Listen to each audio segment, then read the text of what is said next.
JSSC chairman स्पष्टीकरण देते हुए कहता है कि आवेदन से लेकर परीक्षा फल जारी होने तक सारे जिम्मेवारी एजेंसी को है। अरे ये तो यही बात है। आज देखिए, पूर्व मंत्री रमेश सिंह मुंडा का हत्या होता है तो उसका बॉडीगार्ड को जेल में सड़ा दिया जाता है। मतलब अगर चेयरमैन का देख रेख में अगर चेयरमैन के जो है कि वैकेंसी निकलता है और वहाँ से अगर किसी भी प्रकार का भ्रष्टाचारी होता है तो इससे मुकर नहीं सकते हैं अध्यक्ष। ये तो हम भी कह सकते थे कि मेरे आह्वान पर जो है कि आंदोलन हुआ था, उपद्रवी करने वाले तोड़ फोड़ को हम नहीं जानते हैं तो इससे हम नहीं मार सकते हैं। 31 तारीख का जो भी भीड़ हुआ था उसका हम जिम्मेवारी लेते हैं, लेकिन तोड़ फोड़ का नहीं। देवेंद्र जी, क्या वीडियो फुटेज के आधार पर उन उपद्रवियों के खिलाफ आप मामला दर्ज करवाएंगे? जी, हम आयोग के चेयरमैन के खिलाफ जरूर मामला दर्ज कराएंगे और हम आयोग को इस चीज़ के लिए हम एकदम जिम्मेवारी पूर्ण कर रहे हैं कि आयोग के प्रति हम मामला दर्ज कराते हुए कहेंगे कि यह जो भी उपद्रवी हुआ और जो भी भाड़े के लोग आए, जो भी असामाजिक लोग आए, हम तो ऑन रिकॉर्डेड कहते हैं कि जेएसएससी का सीसीटीवी फुटेज जारी किया जाए। 15 नामजद में से एक भी ऐसा स्टूडेंट नहीं है जो आयोग के गेट के अंदर भी गया है। एक भी ऐसा स्टूडेंट नहीं है जो आयोग के कार्यालय को और न ही आयोग के गाड़ी को जरा सा भी क्षति किया है और न ही कोई पत्रकार को अभद्र व्यवहार किया है। 15 नामजद में से फिर भी एक तरफा क्यों कार्रवाई किया जा रहा है? मतलब जिस प्रकार बिरसा मुंडा का उलगुलान के दौर पर, भगत सिंह का क्रांति के दौर पर, निर्मल महतो के आंदोलन के दौर पर जिस प्रकार कुछ ईमानदारी पूर्वक जो राज्य के हितार्थ और कल्याण के लिए जो लड़ाई लड़ते हैं, उसी पर कार्रवाई करने का एक साजिश और षड्यंत्र रचा जाता है। चिन्हित करके नामचित चिन्हों को गलती करे कोई और कार्रवाई करे कोई और। मतलब आप ये कह रहे हैं कि जिन्होंने भी यह किया है उन पे कार्रवाई होना चाहिए? बिल्कुल होना चाहिए। हम कभी भी असंवैधानिक और गैर कानूनी काम का समर्थन नहीं देते हैं, क्योंकि ये कोई पहला आंदोलन नहीं है हमारा। राज्य के अंदर बड़े से बड़े आवास का भी घेराव आप लोगों ने किया और आप लोगों का कभी इसमें खून भी बहा था, लेकिन जहाँ तक मुझे याद है आप लोग कुछ नहीं किए थे। बिल्कुल, देखिए, मात्र ये पुलिस का रिपोर्ट के अनुसार 11 केंद्रीय पुलिस बल और 4 नामकुम थाना से 15-16 का संख्या पे पुलिस प्रशासन तैनात थे, जबकि हम लोग पूर्व सूचना दिए थे।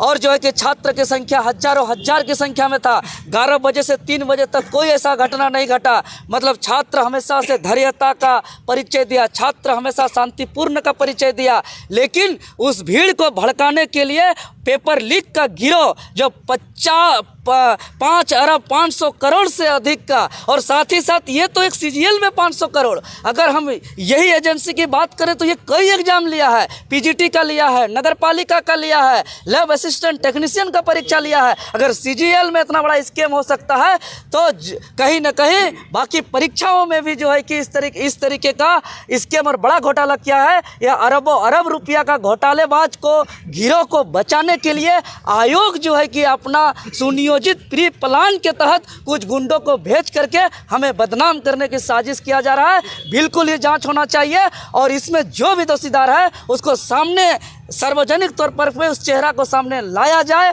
और ये दूध का दूध और पानी का पानी हो जाएगा। आयोग का सीसीटीवी फुटेज को जारी किया जाए। ये हम तो निवेदन करेंगे आपके चैनल के माध्यम से, जो तोड़ फोड़ मामले पर एसआईटी की कमेटी का गठित किया गया है, वो एसआईटी जो है कि वो स्टेट, चूँकि एसआईटी के सारे अधिकारी स्टेट गवर्नमेंट के होते हैं, हम तो कहेंगे एक स्वतंत्र रिटायर्ड जज या कोई केंद्रीय एजेंसी से इस तोड़ फोड़ मामला का जो है कि जांच किया जाए और जो भी उपद्रवी हैं उस पर जो है कि चिन्हित किया जाए और निर्दोष को रिहा किया जाए। और साथ ही साथ पेपर लीक करने वाले गिरोह और इसमें शामिल तमाम अधिकारी पदाधिकारी और एजेंसी को बड़े से बड़ी कार्रवाई होना चाहिए। देवेंद्र जी, जिस दिन ये घटना हुई उससे एक दिन पहले आप उनके आह्वान पर जाते हैं, उनके मीटिंग के साथ में बैठते हैं, आपको लगता है कि आपका भी मिसयूज हुआ, आपको अंधेरे में रखा गया है?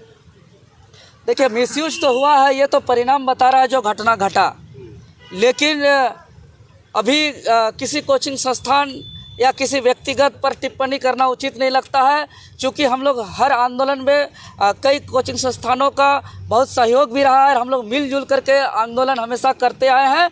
लेकिन कहीं न कहीं सवाल इसलिए खड़ा होता है क्योंकि FIR दर्ज जो नेम्ड FIR हुआ है वो एक तरफा हुआ है।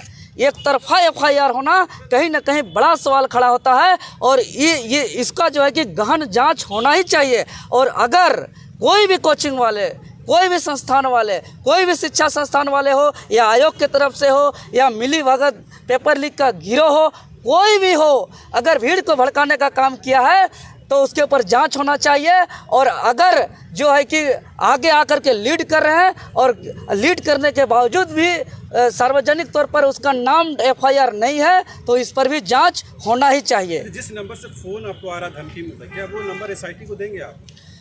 फ़ोन पे मेरा धमकी नहीं आया, चूँकि मेरा फ़ोन एक दिन पूर्व यानी 30 तारीख से ही मेरा फ़ोन ऑफ था, जब से JSSC कार्यालय का घेराव था। चूँकि हर आंदोलन से एक दिन पूर्व रात्रि को मुझे जो है कि डिटेन कर लिया जाता है, ऐसा कई आंदोलन में पूर्व भी हो चुका है। 21 दिसंबर को भी जो है कि हमको डिटेन कर लिया गया था एक दिन पूर्व ही, और यह गंभीर मामला था, इसलिए मुझे उपस्थित होना परम आवश्यक था। इसलिए हमने एक दिन पहले इस सारे मोबाइल को जो है कि बंद करके हमने जो है कि बहुत ही जगह 8 घंटा 9 घंटा में जगह बदल करके हम रुके थे, क्योंकि मेरा पहुंचना JSSC कार्यालय में पहुंचना जरूरी था। और धमकी जो आया वो बुलेट पे कुछ लोग आकर के धमकी भरा गाली गलौज देते हुए जो है कि कहा उन्होंने कि बहुत बड़ा आंदोलनकारी बनते हो, कौन छात्र तुम्हें बचाएगा। ये ऐसे करते करते धमकी भरा बात देते हुए जैसे ही हम लोग उसका फ़ोटो लेने का कोशिश किए, तब तक वो लोग जो है कि भाग के निकल गए। यह भी बहुत गंभीर मामला है, क्योंकि और इसको लेकर के आज 8 दिन तक हम किस हालात में बिताए, कहाँ छुपे, ऐसा स्थिति मेरा आएगा कभी जीवन में हम नहीं सोचे थे। ऐसा परिस्थिति में हमको बिताना पड़ा। आधी रात को कहीं इसका घर में, कहीं उसका घर में, कहीं झोपड़ी में, कहीं पुआल का कुआं में, कभी अलग अलग जगह। हम बहुत ही मुश्किल दौर से इस 8 दिन को बिताए, क्योंकि उस समय सरकार भी अस्थिर था। इसलिए अब हम कहीं भी अब छिपने वाले नहीं हैं। अब हम प्रेस के माध्यम से ही हम सरकार को आमंत्रण करते हैं कि आ करके अगर लगता है कि लोकतांत्रिक देश में भ्रष्टाचार के खिलाफ आंदोलन करना गुनाह है, भ्रष्टाचार के खिलाफ आंदोलन करना जो है कि कसूर है, तो हम स्वीकार करते हैं। हम जहां भी जाना पड़े उस सारे चुनौती को हम स्वीकार करते हैं।